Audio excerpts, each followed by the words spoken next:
Bom dia pessoal, aqui é o Alberto do Forex Diversion.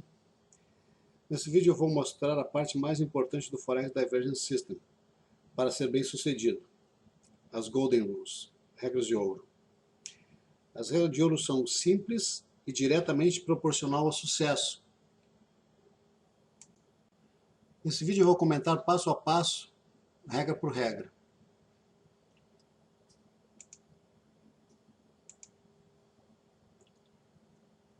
Regra número 1, não entre em trades durante a sessão do mercado asiático, a menos que você tenha experiência nesse mercado. Você deve consultar a nossa tabela Best Time to Trade Forex Market. Segunda regra, não entre em trade se o mercado das duas moedas do par estão fechados. Você tem que consultar também o Best Time to Trade Forex Market. Esse é o Best Time to Trade Forex Market.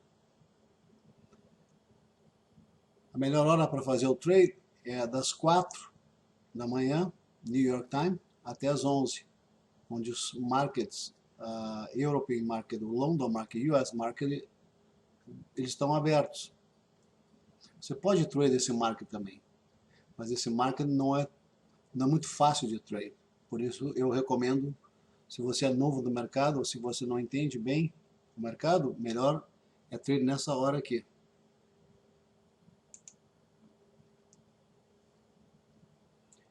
A terceira regra, a moeda que está liderando o mercado é o driver. Ele deve ter menos 7 ou mais 7. E o mercado relacionado com essa moeda tem que estar aberto para ser considerado o líder, o driver. Um exemplo aqui, o Austrália, mais 7. Se você receber o alerta que o Austrália está mais 7 numa hora que o market está fechado, ele não é considerado o driver. Então você não vai trade essa currency.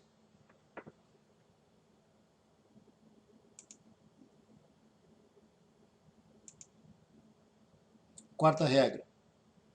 Para considerar a entrada em um trade, a moeda que você escolher deverá ter rompido o suporte ou a resistência. E tem que ter pelo menos o número mais 5 ou menos 5. Isso significa que 5 das 7 moedas quebrarão o suporte ou a resistência. Aqui no dashboard vai mostrar quantas quebraram o suporte e a resistência. Vamos ver aqui. O New Zealand, 5 quebraram o suporte e a resistência. E o New Zealand tem 7. Esse é um candidato para trade. Só tem que saber se ele estava com menos 7 na hora que o market estava aberto ou não. Aqui o GBP, ele tem 7 positivo. Tem que saber se ele estava com 7 na hora do market, se o market estava aberto ou não. E ele quebrou mais do que 5, quebrou 7. Todas as 7 quebraram o suporte ou resistência, elas estão coloridas. Aqui no New Zealand, somente 5 estão coloridas. Vermelho quando quebra o suporte e verde quando quebra a resistência.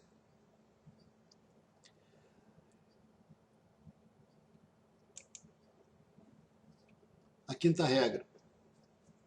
Para considerar um trade, o par de moedas que você escolher deve estar acompanhando a tendência do mercado, o trend.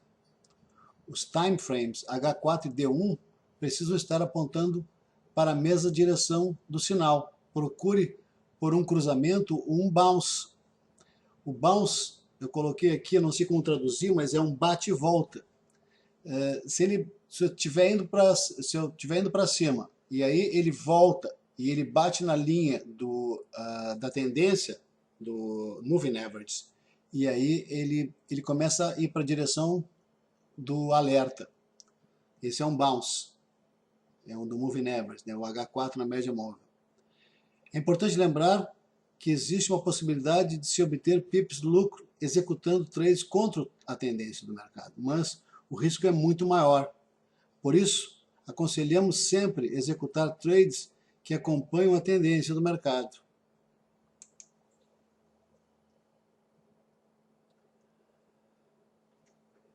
Então aqui, essa é a tendência do mercado para essa moeda. Essa aqui é o ZAR com o japonês. Então, esse aqui é o H4. Ele cruzou, não é? E ele apontou para a direção, se receber um sinal que o japonês está fraco e tem a tendência do H4, no mínimo o H4 está apontando para cima. A gente gosta de ver o D1 apontando para a mesma direção do sinal, mas esse é o cross que a gente está procurando.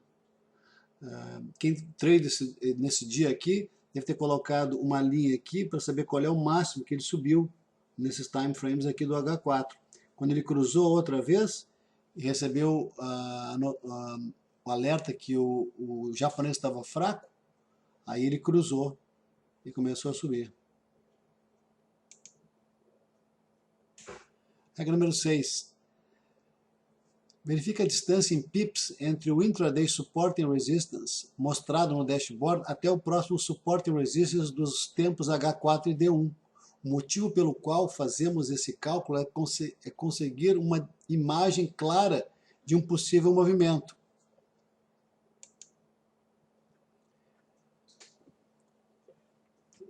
Mostrando aqui o intraday do Australia Swiss Franc aqui, nós fizemos um retângulo aqui para mostrar o intraday, para ficar mais visível. Então, o intraday desse suporte, o suporte dele aqui é 0,7146, certo? O intraday suporte nessa foto é 0,7146. Esse intraday suporte corresponde exatamente ao dashboard. Já da mesma currency aqui, a Aussie Swiss Franc, o H4 mostra o suporte do H4, 7110.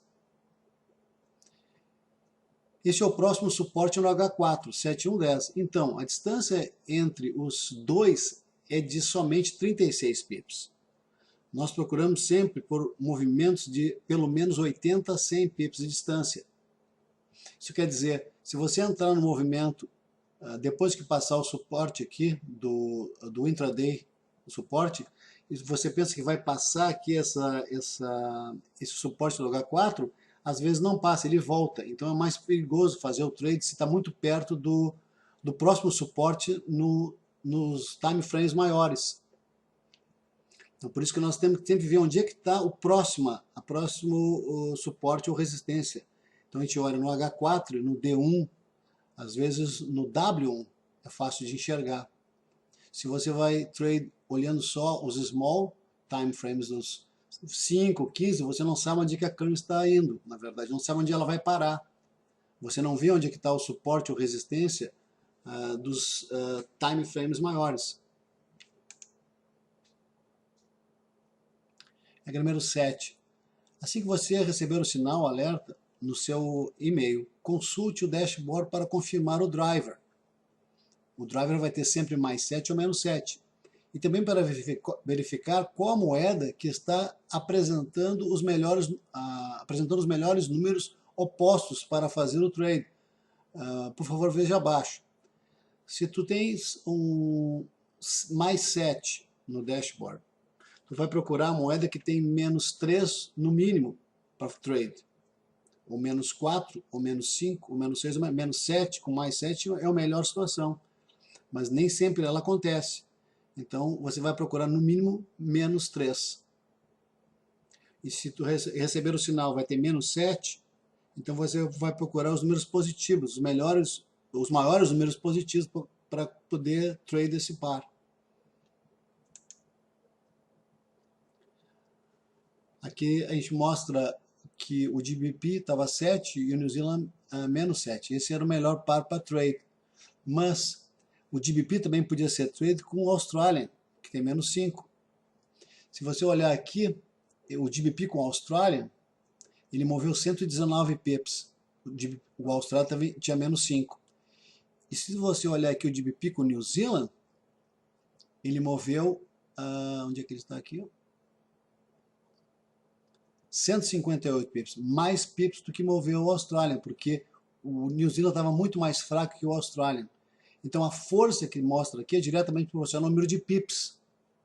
Isso quer dizer que os bancos colocaram muito dinheiro para fazer o GBP subir e tiraram o dinheiro do New Zealand para poder o New Zealand descer, por algum motivo.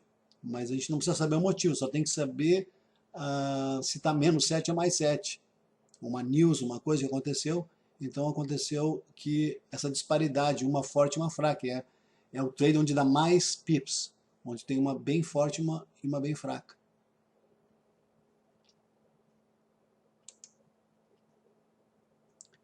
Oitava regra. Verifique as notícias da sessão que você vai operar para executar os trades, prestando atenção no horário das notícias. Isso é tão importante quanto todas as outras 7 regras discutidas aqui. Você pode encontrar as listas de notícias no site do forexfactory.com. Então, muito obrigado por agora. E se você tem alguma dúvida, pode me mandar um e-mail. E a gente resolve todas as dúvidas que vocês tiverem. Muito obrigado.